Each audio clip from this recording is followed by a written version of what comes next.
आज करवा आसतु देखो गोटे आलूर नुआ आइटम मुझे किसी आलू नहीं नहीं देखो तापर मु आलू को काटी नहीं काटी नहीं सारापर नॉर्मल लुण पानी रे 5 ରୁ 7 मिनिट रखिला देखो काढ़ी नहीं गोटे पात्र रे ये मुझे किसी कॉर्नफ्लावर नहीं से किसी लंका गुंड को मिसईदेली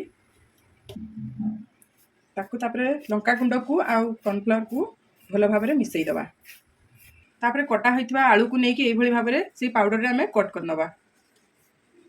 कट कर सारापर आम गोटे गोटे नहीं ताकू गलापर सेप दबा देखु केते सुंदर देखा पूरा गोलाप फूल भाया देखा